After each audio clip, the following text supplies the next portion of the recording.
moment où toute la planète la présente comme le nouvel Eldorado, le principal pôle de croissance mondiale, les indicateurs parlent d'eux-mêmes, se pose une question cruciale. Est-ce que l'Afrique ne s'est pas surendettée? Peut-on encore financer son développement lorsque plus de 40% des recettes budgétaires sont consacrées au remboursement de la dette? Ce qui laisse peu de marge de manœuvre financière pour progresser vers les objectifs de développement durable fixés par les Nations Unies. Mais dans le même temps, quel autre moyen pour financer le développement de ces pays? Bonjour à tous et bienvenue dans le débat africain qui accueille aujourd'hui des invités prestigieux. Plusieurs chefs d'État réunis ici à Dakar, plusieurs présidents de la République qui nous font l'honneur d'être nos invités aujourd'hui. D'abord le président Macky Sall du Sénégal qui est l'hôte de cette conférence qui accueille une dizaine de chefs d'État et de gouvernement de la sous-région ouest-africaine et de hauts responsables des institutions financières internationales. Bonjour monsieur le président Macky Sall. Bonjour. Second invité de ce plateau, Alassane Dramane Ouattara, le président de la République de Côte d'Ivoire. Bonjour, monsieur le président. Bonjour. Notre troisième invité est madame Kristalina Georgieva, la directrice générale du Fonds monétaire international, qui effectue à cette occasion sa première visite sur le continent africain depuis sa nomination. Bonjour, madame Kristalina Georgieva. Notre quatrième invité est monsieur Jean-Hervé Lorenzi, le président du Cercle des économistes français. Bonjour, monsieur Lorenzi. Bonjour. Alors voilà pour notre prestigieux plateau. J'ai envie de commencer tout de suite en me tournant vers la directrice générale du Fonds monétaire international qui arrive. En 2017, votre prédécesseur tirait la sonnette d'alarme en avertissant que certains pays africains étaient sérieusement en danger parce qu'ils étaient très très endettés. C'est vrai? Est-ce que ces pays que vous voyez, que vous découvrez, sont très endettés, plus endettés que les autres? Eh bien, nous aussi, nous avons de nombreux pays. D'ailleurs, pour être précis, il y en a 7 qui sont dans une situation de surendettement. Et nous avons 9 pays supplémentaires qui sont très endettés et qui sont proches de ce même seuil, celui du surendettement. Il convient de préciser que parmi ces pays, la majorité sont des États fragiles, c'est-à-dire que ce sont des pays qui sont freinés par des problèmes qui relèvent de la sécurité, du changement climatique. Et ce sont aussi des pays qui, dans cette même catégorie, sont des pays qui sont riches en matières premières et qui ont pâti de la chute des prix des matières premières. Il y a un nombre restreint de pays où le surendettement est une conséquence d'un manque de transparence et accumulé à d'autres difficultés, ça a joué un mauvais tour à ces pays. Mais il y a beaucoup de pays en Afrique qui sont très prudents dans la gestion financière. Et la dette a été utilisée au service de la croissance et de la prospérité dans de nombreux pays africains. Donc il faut rester prudent. Évidemment, il y a un problème de dette en Afrique. D'ailleurs, il y a un problème de dette dans le monde, dans le reste du monde. Non, ça ne concerne pas que l'Afrique. Il y a beaucoup de pays qui ont des niveaux de dette très élevés et on se pose la question de savoir pourquoi. Et une des grandes raisons, c'est tout simplement parce que les emprunts ont été très faciles ces derniers temps avec des taux d'intérêt très bas. Et si on emprunte à des fins utiles pour financer le développement, eh bien, finalement, c'est une très bonne stratégie. Toutefois, si l'emprunt se fait pour financer des projets qui ne sont pas prudents, qui ne sont pas intelligents, alors ça peut être problématique. En même temps, quand on entend ça, c'est des choses que l'on sait. Est-ce qu'on n'a pas l'impression qu'on infantilise un peu ces dirigeants-là en leur disant « vous êtes trop endettés » ou bien c'est votre rôle de tirer la sonnette d'alarme? Écoutez, moi, je pense que nous, en tout cas, au FMI, on s'attaque à la question de la dette de manière très holistique. On s'intéresse à la dette dès lors qu'elle n'est plus viable dans nos pays membres. D'ailleurs, je tiens à souligner que nous avons un point de vue très positif sur les pays africains qui sont les moteurs de la croissance pour le continent et pour le reste du monde. Nous avons 25 pays en Afrique qui font rougir de honte le reste du monde, puisque les taux de croissance sont à 6, 7, 8%. Et d'ailleurs, sur ce panel, nous avons des chefs d'État de pays qui s'en sortent très bien. Quand on dit ça, on a deux leaders de cette croissance sur ce plateau.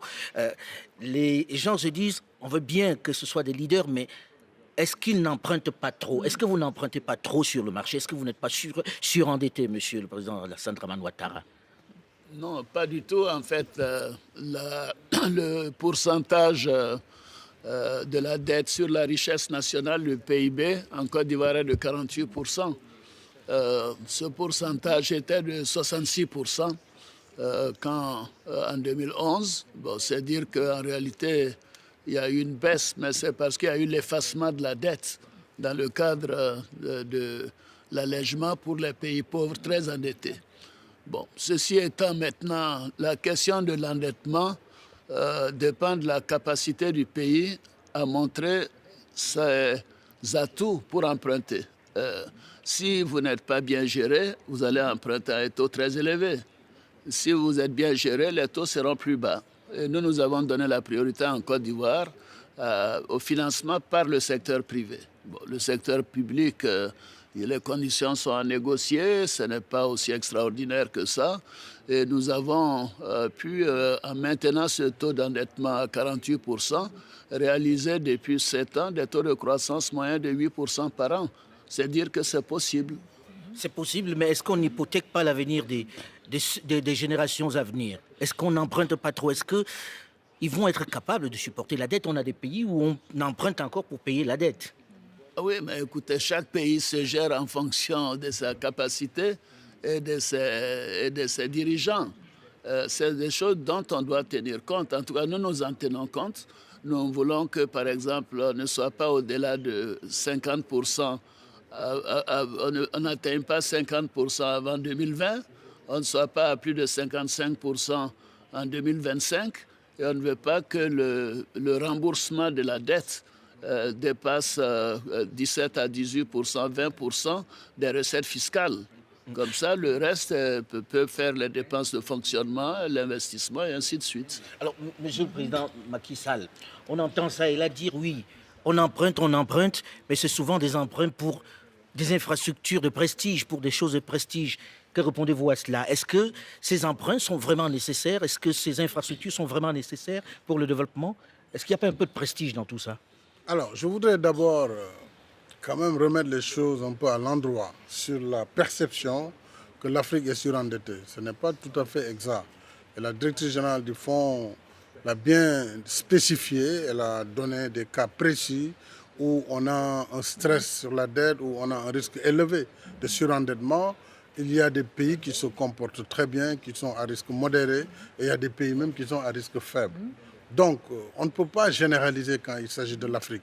Malheureusement, on a tendance souvent, parlant de l'Afrique, de généraliser les situations. Donc, l'Afrique n'est pas surendettée. C'est ma conviction. J'ai indiqué ce matin que l'endettement global du continent est autour de 45% en 2018, comparé à notre PIB, au moment où on est à plus de 255% au niveau global, au niveau mondial. Donc, vous voyez que toute proportion gardée, on peut considérer que de façon globale, l'endettement de l'Afrique est quand même dans une moyenne acceptable, une moyenne même qu'il faut consolider. Ce qui n'exclut pas des cas où certains pays sont vraiment en situation un peu difficile, parce que si on n'arrive pas à mobiliser suffisamment de recettes internes, suffisamment de fiscalité pour non seulement payer le service de la dette et les salaires, il va de soi que le développement n'est pas possible dans ces conditions. Il reste que, et nous l'avons vu pendant cette conférence, le frein à une dette durable, c'est d'abord la mauvaise perception sur des risques en vérité allégués qui ne sont pas conformes à la réalité du continent. Et cette perception du risque alourdit l'endettement, renchérit le crédit. Quand vous dites perception du risque, comment on l'explique? Perception du risque, ça veut dire que quand vous dites je vais aller investir en Afrique, les gens considèrent que l'Afrique c'est un continent à problème, que c'est très difficile, on risque de ne pas rapatrier, on exige des taux de rentabilité que nulle part ailleurs dans le monde, on ne peut l'exiger. Ailleurs, à 10%, on est absolument sûr de son business. Ici, les gens, au minimum, ils vont exiger 20% de taux de rentabilité interne, voire 30%. Donc, voilà le problème de fond. Mais alors, quelle solution? C'est-à-dire, faut-il avoir une solution purement africaine pour le jugement? Non, l'Afrique toute seule ne peut pas. On est dans un monde globalisé. Absolument. Tout seul, on ne peut pas. On a beau vouloir faire du populisme, c'est un monde globalisé. Donc, c'est pourquoi nous sommes ici avec les organisations multilatérales. Nous sommes des États, il y a les économistes, la société civile. Il faut ensemble que nous posions les vrais problèmes pour trouver ensemble les solutions. Parce qu'elles sont des solutions globales. La première mesure, c'est en fait d'enlever cette perception qui ne correspond pas à la réalité. Or, la perception ici joue à la place de la réalité. Donc, on surtaxe les Africains sur un risque qui n'est pas tout à fait exact. Même en Europe, on a vu des pays qui ont failli dans leurs dettes. Ici, vous n'en avez pas, malgré la difficulté. Pourquoi nous, on doit payer 5 fois plus, 6 fois plus de risques que ces pays? C'est ça que nous posons. Est-ce que ça ne vient pas de la gouvernance? C'est là où il y a l'injustice. Non, la gouvernance, c'est autre chose. La gouvernance, c'est vraiment notre responsabilité de gérer et de bien gérer les ressources à notre disposition, de bien mobiliser les recettes internes. À ce niveau, il y a des efforts qui ont été faits. En moyenne, dans l'UEMOA, nous sommes autour de 16 à 17, 18% de taux d'imposition. Il faut aller au-delà, il faudra aller jusqu'à 24%. Ça, c'est notre responsabilité. Il faut aussi savoir choisir les projets.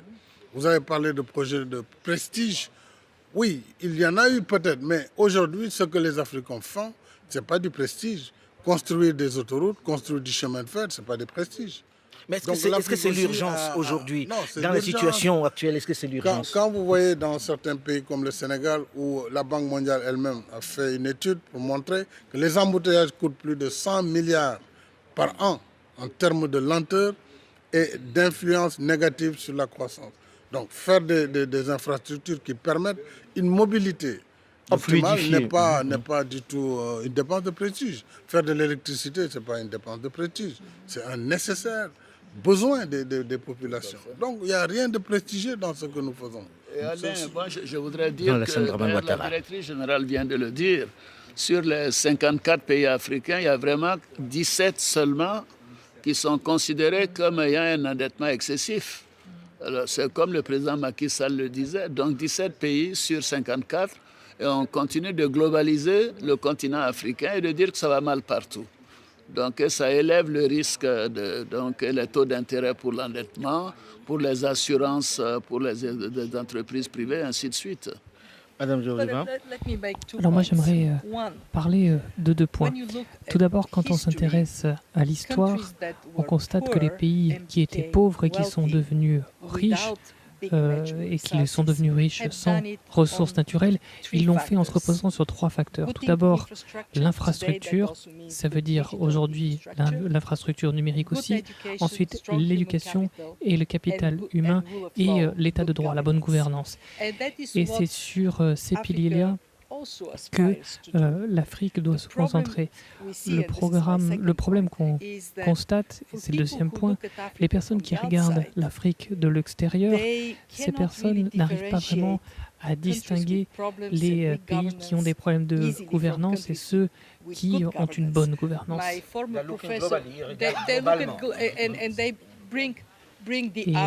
ils ne retiennent que la moyenne.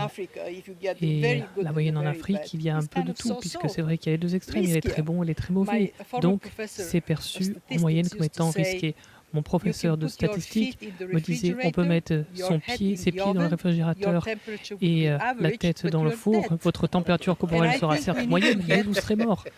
Donc moi, je pense qu'il faut absolument distinguer et présenter au monde entier de manière très systématique ce qui se fait de bien, de très bien en Afrique et puis ce qui se fait de moins bien et de très mal.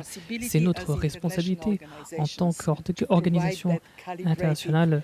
Est-ce que vous êtes équipé aujourd'hui pour voir ça? Parce que quand on parle du Fonds monétaire international, je sais que le président Alassane Dramane Ouattara y était, on se disait qu'ils étaient déconnectés de la réalité africaine, qu'on prenait des décisions là-bas à Washington avec les canaux américains. Est-ce qu'aujourd'hui, sur place, vous avez des gens qui tiennent compte de ce qu'il dit au Sud?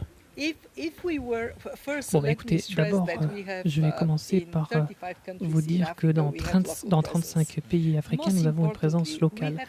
Après, il faut bien voir que l'on travaille comme un système. La Banque mondiale, par exemple, travaille énormément sur le terrain avec la Banque africaine de développement en Afrique, les institutions des Nations Unies.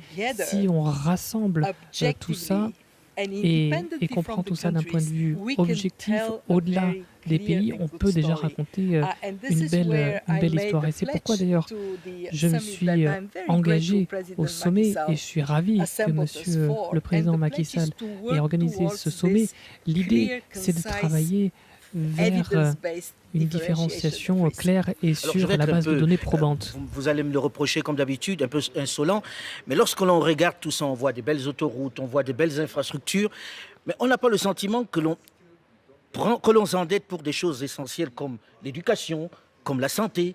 On n'a pas beaucoup vu ça. Ah si, parce que vous n'avez pas visité le pays. Quand on visite les pays, les endroits où on est vraiment mal à l'aise, c'est dans les hôpitaux. On ne peut pas dire le contraire. Comment tu peux dire ça? Non, Alain, c'est pas possible. Président, je suis africain, je vois pas mal de pays où ça se passe très mal. Je disais tout à l'heure qu'il faut les infrastructures, il faut le capital humain et puis la bonne gouvernance.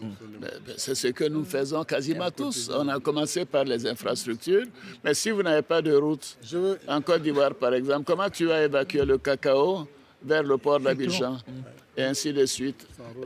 Et l'éducation et la santé. Mais nous avons quasiment en 8 ans, nous avons construit plus d'écoles qu'en un demi-siècle d'indépendance, qu'en 50 ans d'indépendance.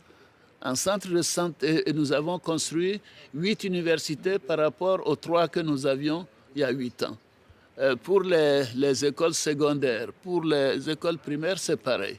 Les centres de santé en 8 ans, nous en avons Lorsque construit. l'on regarde, Monsieur le Président, on s'est dit qu'il y a encore c'est un chantier très vaste. Venez en Côte d'Ivoire, je vais vous faire visiter tout ça. Hein, vous verrez. Alain, je suis obligé de réagir. Je suis obligé de réagir parce que là, pour quelqu'un qui se considère comme un champion de l'inclusion, parce que nous avons des politiques sociales très fortes. Je prends le cas de l'éducation au Sénégal. D'abord, c'est le premier budget, comme dans la plupart des pays. Il fait 2,5 fois le budget de la défense au Sénégal. 2,5 fois. Nous avons, par exemple, pour les universités, nous avons trouvé 5 000 lits en capacité. Nous sommes en train de construire... Pour les hôpitaux, vous voulez dire? Non, les résidences les résidences universitaires, d'accord. Nous sommes, au moment où je vous parle, nous avons rajouté 8 000 lits. Nous avons trouvé 5 000 depuis l'indépendance. Et nous avons un programme d'ici 2 ans de 30 000 lits qui est en cours. Ça, c'est un exemple. Les bourses d'étudiants, nous sommes passés de 20 milliards à 66 milliards de francs CFA, de bourses annuelles. Donc, je peux parler comme ça sur l'agriculture, sur l'énergie. Alors, il ne faut pas voir la direction, la route entre l'aéroport et l'hôtel pour considérer qu'il y a une autoroute, donc c'est une dépense de prestige. Non, l'autoroute fait partie aussi des besoins vitaux. Même la création d'une nouvelle ville, Monsieur le Président, justement, ici à Diamniadio, est-ce que c'était nécessaire? Cette nouvelle ville a une vocation, c'est d'abord de faire respirer Dakar. Vous savez, Dakar est une péninsule. Nous ne pouvons pas avoir d'extension à Dakar. Dakar est en hauteur et ça étouffe. Et le coût du foncier est exorbitant. Aujourd'hui, on est jusqu'à 1,5 million de francs CFA le mètre carré. Ça fait 3 000 € le mètre carré à Dakar. Donc, il fallait un espace. Nous avons eu l'opportunité d'avoir une autoroute, donc de régler la connectivité. Et cette nouvelle ville est entre l'aéroport et la ville de Dakar. Donc, c'est un espace de respiration.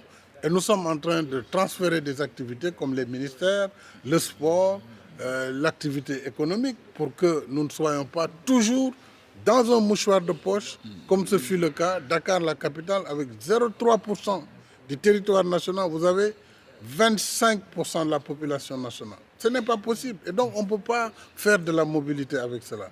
Il faut voir ça comme un programme d'aménagement du territoire, comme une facilitation d'accès au logement, parce que là, au moins, le foncier est gratuit pour les acquéreurs. Donc, c'est plutôt comme ça qu'il faut voir la situation. Jean-Hervé Lorenzi, je vous voyais réagir. Oui, je réagis parce que je trouve que vous faites partie, cher Alain, et c'est pour provoquer, mais vous faites partie un peu des gens qui véhiculent cette image du passé. En réalité, le monde tel qu'il est en train de naître, sur une trajectoire de l'économie mondiale qui n'a rien à voir avec ce qu'on a connu, aura évidemment besoin de la croissance en Afrique. C'est vrai qu'il y a des pays, comme partout, comme en Europe, comme partout, comme en Amérique du Sud, il y a des pays qui ont des difficultés, mais l'immense majorité des pays africains est en réalité, en termes de croissance, très rapide. C'est très important. Reprenez le mot qui était employé par l'OCDE il y a une vingtaine d'années, quand on parlait du Japon, c'était la locomotive. L'Afrique sera dans les années qui viennent une locomotive. Alors après... Vous permettez que je sois quand même le porte-parole d'un certain nombre de personnes. Je veux dire, oui, sur les papiers, c'est très bien, mais on rencontre les gens dans la rue qui se disent, bon, on nous parle de croissance, on nous parle de croissance. Oui, nous, on ne voit pas ça. Nous, on ne mange pas la croissance. À l'instant, c'est normal. Tout le monde ne peut pas avancer au même rythme. Il y a des gens qui avancent plus vite que d'autres, il y a des défavorisés. C'est pour cela que le président Macky Sall vous disait qu'ils avaient un programme donc d'inclusion. Et en Côte d'Ivoire, nous avons ce qu'on appelle un programme social du gouvernement. Et maintenant, nous y consacrons 1000 milliards de francs CFA.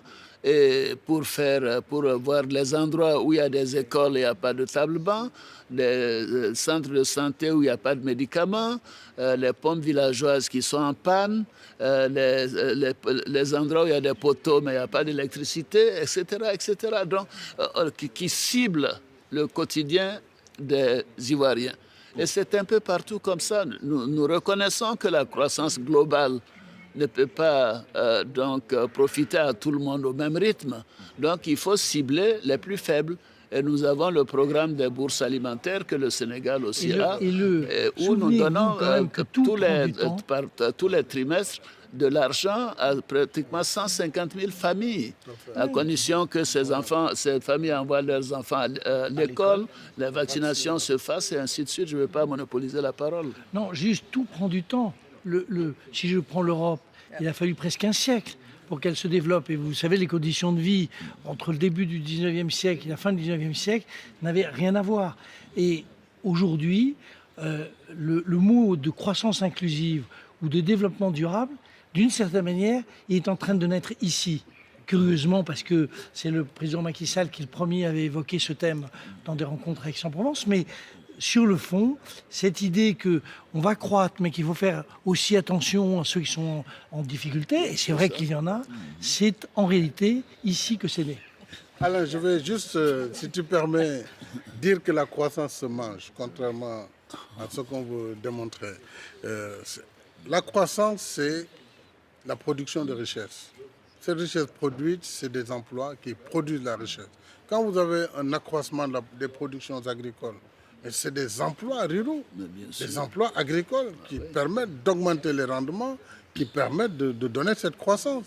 Donc la croissance génère l'emploi et l'emploi génère les salaires. Ce sont les salaires qui servent à la consommation. Donc on ne peut pas dire comme ça, on ne voit rien, rien ne bouge. Non, ce n'est pas conforme à la vérité. Maintenant, comme a dit le président Ouattara, tout le monde n'est pas au même niveau, au même rythme, c'est vrai. Tout n'est pas parfait non plus dans le système public. Nous avons des défis dans nos hôpitaux, nous avons des défis dans l'éducation. Pourtant, ce sont les secteurs qui sont les plus dotés. Les plus dotés, c'est l'éducation, c'est la santé. Mais il y a des défis. Mais même dans les pays développés, il y a des défis dans ce secteur. Il faut que nous soyons tolérants. Il faut que nous sachions que ce n'est pas facile, mais nous devons arrêter de nous auto-flageller. Mais c'est que les attentes sont grandes. Pour dire que rien n'est fait, c'est vraiment... Les attentes sont importantes. Oui. Les gens viennent de très très loin, Madame Georgieva.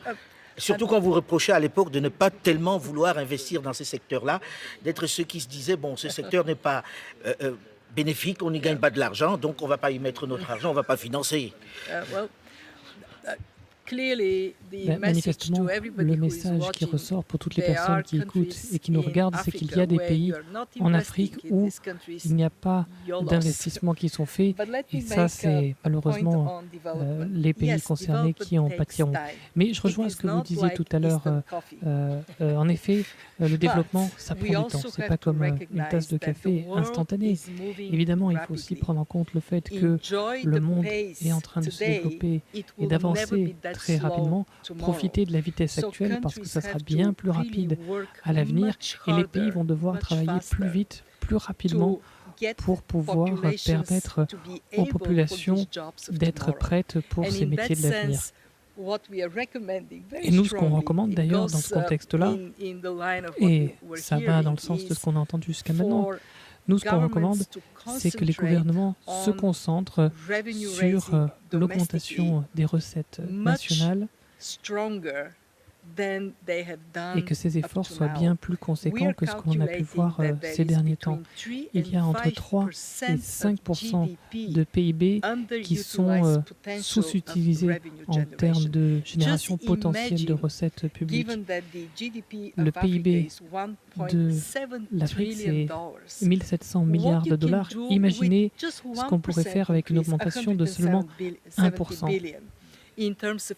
En termes d'investissement dans le capital humain, les infrastructures, etc. Donc moi, mon message est le suivant. Il n'y a pas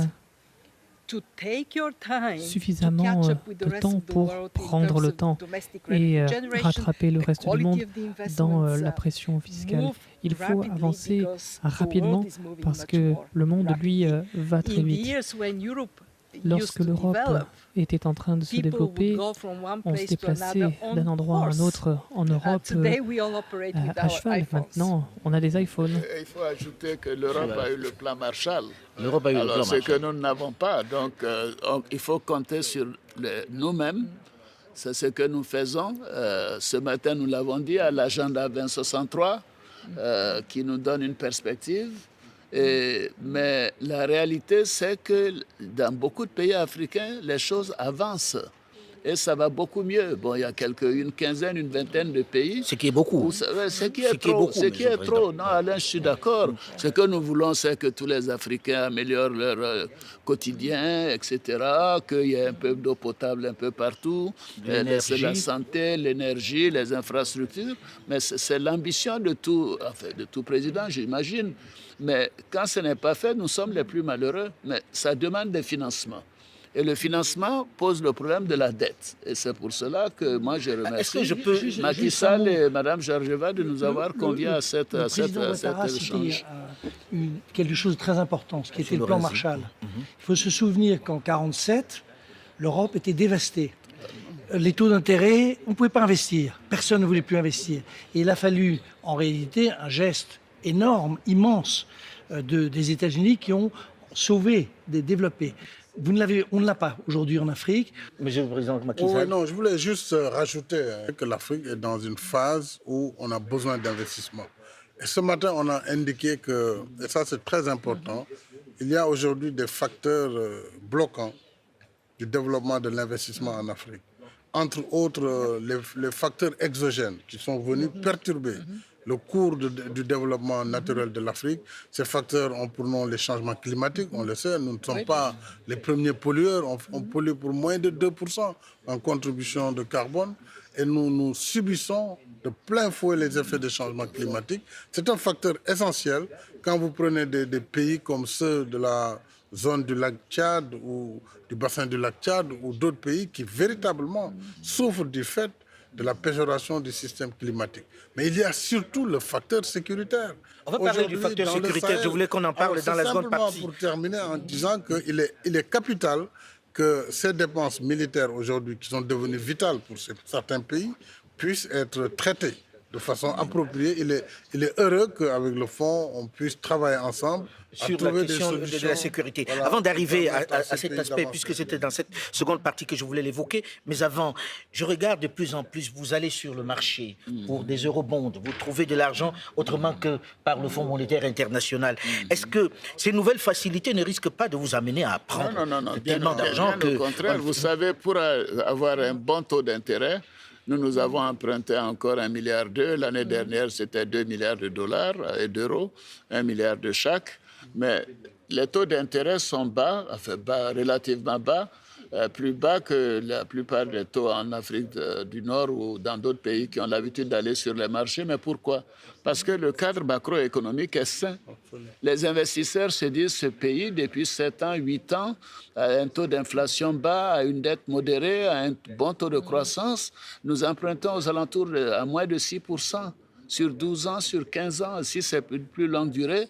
Mais écoutez, si les taux, la gestion n'était pas bonne, on empruntera à 10-11% comme certains pays que je ne nommerai pas. Mais est-ce que ça ne rentre pas en concurrence avec vous non, je ne pense pas. C'est concessionnel, ce que le Fonds monétaire nous donne. Madame Georgieva. Nous, ce que l'on offre systématiquement, c'est des fonds lorsque toutes les autres sources se sont asséchées. On est le bailleur de dernier recours. Et d'ailleurs, nous sommes ravis d'avoir des pays africains qui ont des programmes que nous ne finançons pas. La seule chose qu'on fait pour ces pays, c'est apporter une vérification et un peu de rigueur. Et j'aimerais voir davantage d'exemples de ce type-là en Afrique. Nous donnons des conseils très clairs aux pays. D'abord, on leur dit augmentez vos recettes fiscales parce que c'est ça qui vous permettra d'avoir davantage de possibilités d'améliorer le quotidien des uns et des autres, indépendamment de ce qui se passe autour de vous. Deuxièmement, veillez à ce que les investissements soient le plus efficaces possible. À l'heure actuelle, les investissements génèrent seulement l'équivalent de 60% des actifs mesurables, c'est-à-dire que $1 investi donne lieu à une création d'actifs mesurables de 60 cents. Donc il faut améliorer la qualité de l'investissement et là on peut apporter notre appui. Il faut aussi améliorer la mise en œuvre. Et puis troisièmement, on est très clair sur le point suivant, la qualité de la gestion. Il faut que tout soit le plus transparent possible. Est-ce que c'est transparent aujourd'hui? Dans certains pays, il n'y a aucune plainte qui... Non, mais parce que vous parlez essentiellement, Madame Georgieva, de ceux qui sont sur ce plateau, mais est-ce que globalement c'est transparent? Si, quand même. Non, je pense que vraiment, Alain, il faut savoir que, vous le savez, il y a une surveillance multilatérale qui se fait au quotidien pour l'ensemble des pays, y compris pour les pays africains. Aujourd'hui, il est très difficile de camoufler dans la comptabilité des États des choses qui ne sont pas conformes à la réalité. Très difficile. Parce qu'en vérité, ils sont là parmi nous, ils sont dans nos ministères, ils sont partout. Sur Internet. Donc, on ne peut pas Ils sont partout. Alors l'autre grand problème auquel se trouve confrontée l'Afrique, c'est celui... Et lorsque on trouve ces plaintes non signalées, on le dit au monde entier. Donc on les met sur la place publique. Ils ne peuvent plus prendre les avions. Alors l'autre aspect, c'est la question de la sécurité sur nos territoires aujourd'hui, notamment dans le Sahel. L'Afrique est confrontée à l'insécurité. Doit-on s'endetter à nouveau, un peu plus gravement, pour financer cette guerre contre les djihadistes qui attaquent les États? Est-ce que, par exemple, le Fonds monétaire va accompagner cela, va dire, bon voilà, on ne va pas mettre ça dans les comptes habituels? Nous sommes de l'avis que lorsqu'il y a des chocs exogènes, comme les chocs climatiques par exemple, ou alors lorsqu'il y a un problème sécuritaire qui vient d'un pays extérieur, alors il faut que les pays qui souffrent puissent être aidés par la communauté internationale. D'ailleurs, nous voulons qu'il y ait une plus grande aide et davantage de financement pour aider les pays pour qu'ils puissent renforcer leur capacité pour mieux protéger leur population. Et dans le droit fil de cela, nous, ce que l'on souhaiterait voir, c'est davantage d'attention sur les aspects liés au budget de la sécurité. La Banque mondiale est à l'heure actuelle en train de faire un examen des dépenses publiques sécuritaires et on va utiliser ces informations pour pouvoir évoluer et évaluer surtout la trajectoire des pays. Les pays qui ont beaucoup de pression sécuritaire pourraient avoir des déficits plus conséquents. 3%, ça ne marchera pas pour tout le monde. Il y a certains pays qui ont des problèmes sécuritaires, comme le Niger par exemple. Si on va au-delà des 3% de déficit, on considérera que c'est les circonstances qui l'exigent. Mais je vais être très clair pour les personnes qui nous écoutent et qui nous regardent. La sécurité, c'est pour tout le monde. Et les difficultés se déplacent d'un pays à un autre. Si le monde ne fait pas au chevet du Sahel. Alors les problèmes du Sahel ne seront pas contenus dans cette région-là. Donc il faut investir dans le développement pour améliorer la sécurité, pour qu'il y ait des retombées positives pour tout le monde. Il doit y avoir une plus grande solidarité des autres régions. Savoir que c'est une guerre globale, qu'elle ne concerne pas que le Sahel. Alors, tout le monde m'a dit, quand j'arrivais ici, poser quand même la question au président Alassane Dramane Ouattara et au président Macky Sall de savoir, aujourd'hui, très concrètement, une grande partie des dettes est en devise. Oui. En devise, et chacun sait qu'il y a une bataille du CFA qui est engagée, que peut-être bientôt on va sortir du CFA. S'il y avait une dévaluation aujourd'hui, comment on fait? Est-ce que ça n'aggrave pas la dette de ces États-là? Est-ce que ça ne multiplie pas cette dette? Je pensais qu'on parlerait de la sécurité d'abord.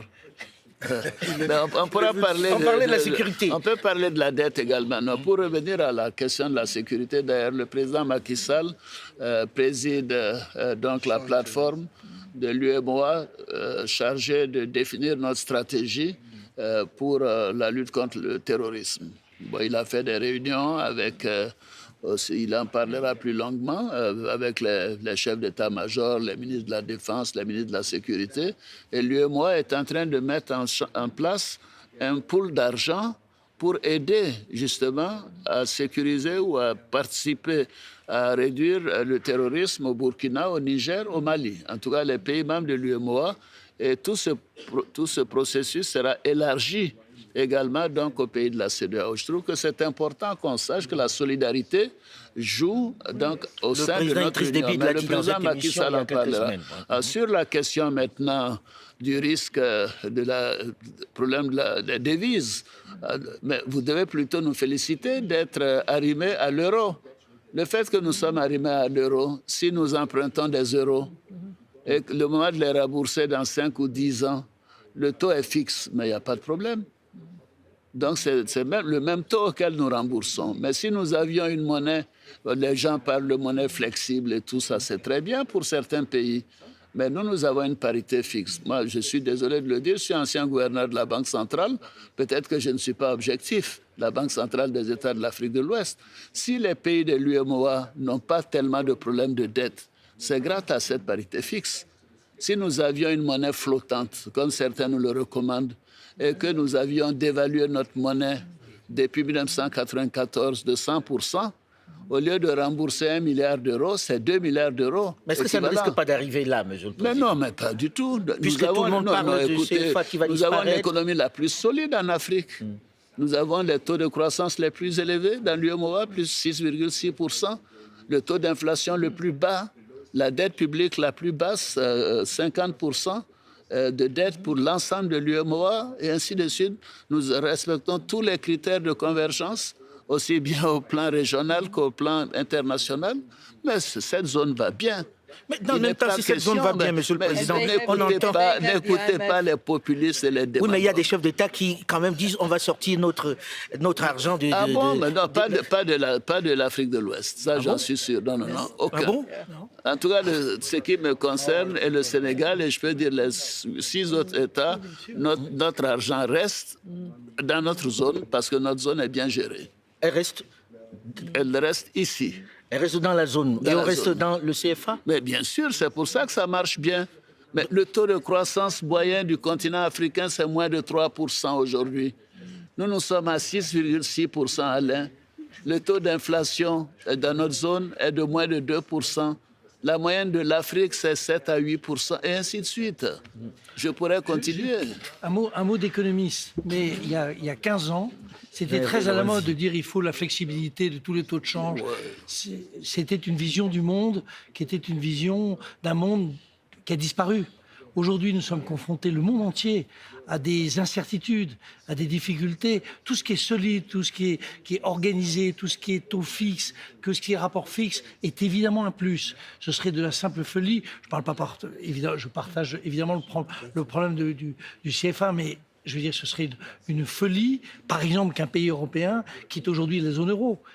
Je me suis battu pour que des pays européens qui, à un moment, voulaient quitter la zone euro ne le fassent pas. C'est de la folie.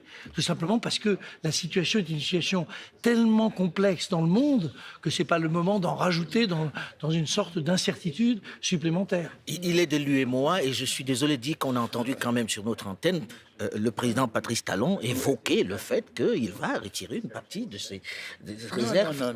Non, vous mélangez. Il faut peut-être que vous expliquiez. Le président, il y a une incompréhension totale. Oui. Mais le président Alassane Ouattara, qui est le président en exercice de l'UEMOA, la conférence des chefs d'État, et qui préside nos travaux, a dit ce qu'il fallait dire sur la stabilité de la zone monétaire, sur la solidité du modèle macroéconomique de toute l'Union, sur la solidarité et sur la discipline.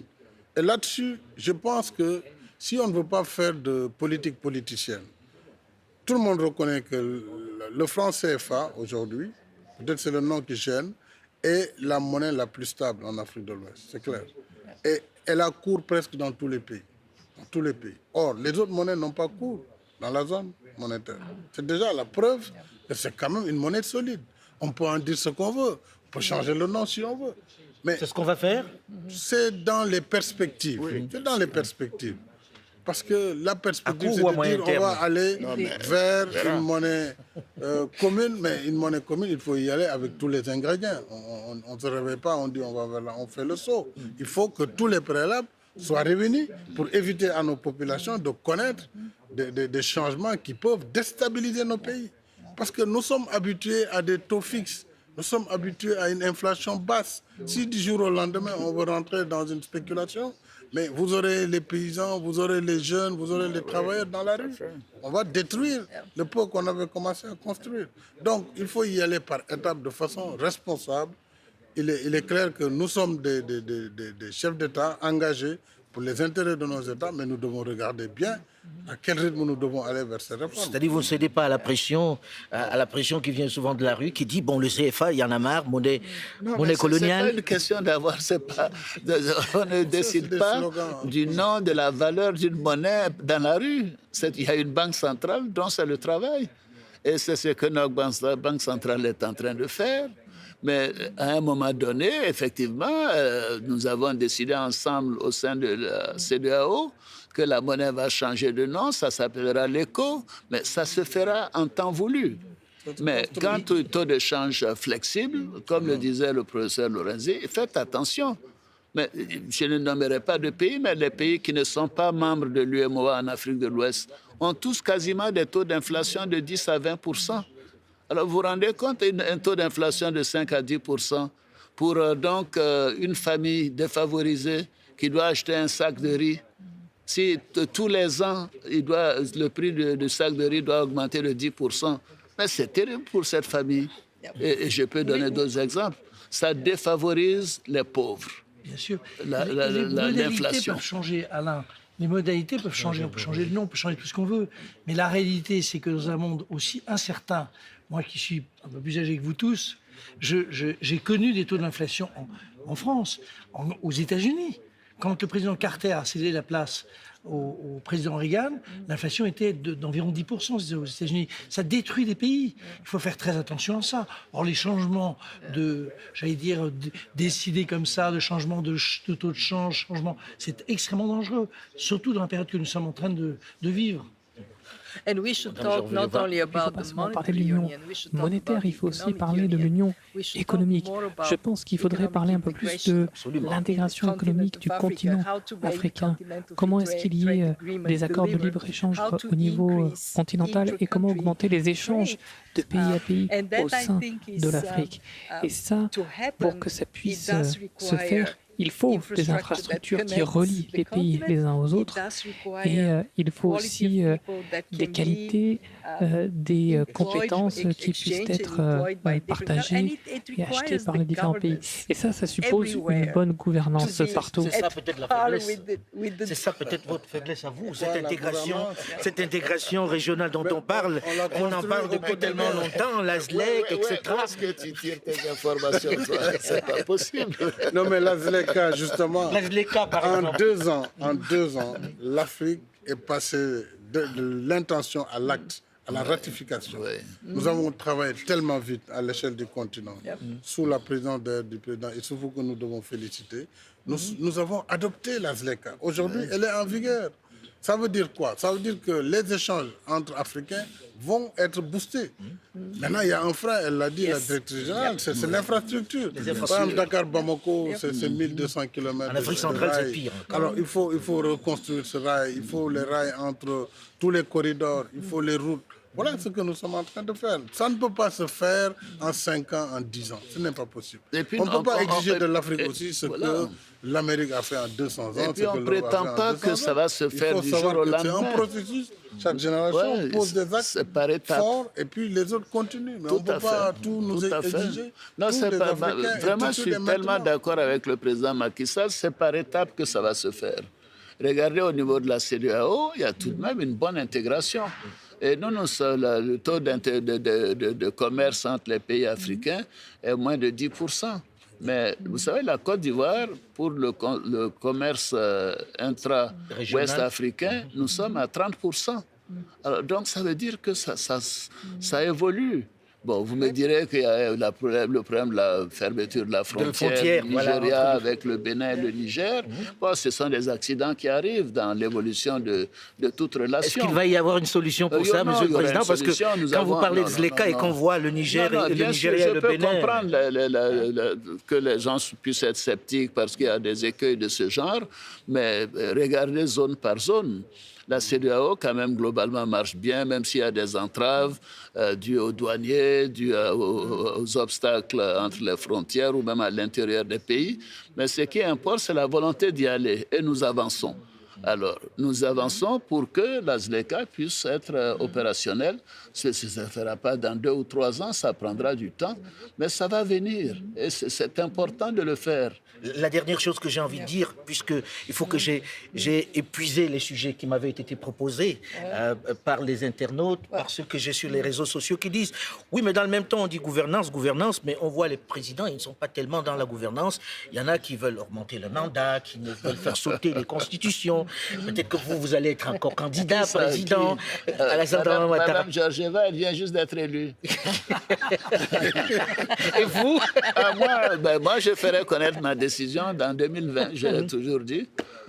Oui, j'ai la possibilité, vous me voyez, je suis en pleine forme, la Constitution m'autorise à le faire, donc c'est une décision personnelle. Et j'ai eu l'occasion de le dire. Mais les partenaires ont envie de savoir si Alassane Dramane Ouattara sera encore là prochainement ou pas. C'est important. Mais ce n'est pas une question de personne, c'est une question d'équipe. J'ai une très bonne équipe, le pays marche bien, les taux de croissance sont forts, il y a la paix, il y a la sécurité. Mais je crois fortement qu'il faut passer la main à une génération plus jeune. Je travaille à cela. Si je sens que je suis prêt l'année prochaine, je le ferai. Si vous n'êtes pas prêt? Macky Sall a pratiquement 25 ans de moins que moi. Mais donc, vous voyez... C'est vous dire pourquoi je pense sérieusement à passer la main à une autre génération. Je trouve ça normal. Ça fait 50 ans que je travaille. Qu'est-ce que je gagnerais à travailler encore plus longtemps? Sauf si les circonstances exceptionnelles m'obligeaient à le faire.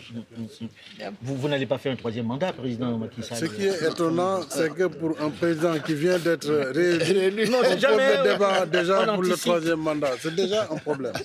Il y a un problème là. Moi, je viens d'être réélu, ça fait à peine 6 mois que le débat va se poser sur un 3e mandat éventuel. Donc, je dis, et ce que j'ai dit à mes amis politiques de mon bord, concentrons-nous pour faire de ce mandat une réussite. C'est ça l'enjeu. Là que l'opposition en fasse son débat, je peux le comprendre, parce que l'opposition doit toujours agiter les idées. Les partenaires économiques aussi ont envie de savoir s'il va y avoir des troubles, s'il va y avoir instabilité. Les partenaires doivent suivre, n'est-ce pas, l'évolution des pays. Ce sont des partenaires, c'est pas eux qui dictent aussi. Or, aujourd'hui, dans aucun pays développé, vous ne verrez un président élu et on pose déjà le débat. Mais parce qu'il ne traite pas aussi la Constitution. On en a quelques-uns qui touchent quand même à la Constitution à tous les coups. Ah non, le Sénégal et la Côte d'Ivoire n'ont pas fait ça. Quelques-uns aussi là, au sein de... Regardez bien aussi en Europe. On trouverait des choses ici assez étonnantes. Vous savez, toujours donner l'impression que l'Afrique est un cas à part et que c'est particulier partout dans le monde, il y a à peu près les mêmes difficultés, les mêmes problèmes, les mêmes difficultés de gouvernance, les mêmes types de vote, donc je trouve qu'on a beaucoup de chance d'avoir des présidents. Comme le temps tourne malheureusement vite parce qu'on arrive au terme de l'émission, en un mot. I don't want us to forget one very important resource in Africa, Africa's women. Yes. I think if we get more economic opportunities for women in Africa, we would see many more jobs created. Today, an African woman entrepreneur is on average, better than a man entrepreneur, but the man has 6 times more access to financing. So I would like us to recognize that there is a big resource Vous avez raison. for On a noté Africa. cet élément. Vous avez raison. Merci en tout cas d'avoir accepté de venir débattre ici. Je suis honoré que vous ayez accepté. Deux présidents de la République plus la patronne du FMI sur un plateau, c'est pas commun. Merci d'avoir accepté d'en débattre tout à fait librement. Et puis merci Monsieur Lorenzi d'être là. Le débat africain s'est terminé pour aujourd'hui. Delphine Michaud, Olivier Raoul et Alain Foucault, nous vous donnons quant à nous rendez-vous la semaine prochaine, même heure, même fréquence, pour un autre débat africain. Dans un instant, une nouvelle édition du journal sur Radio France Internationale. À très vite. Avec nos correspondants.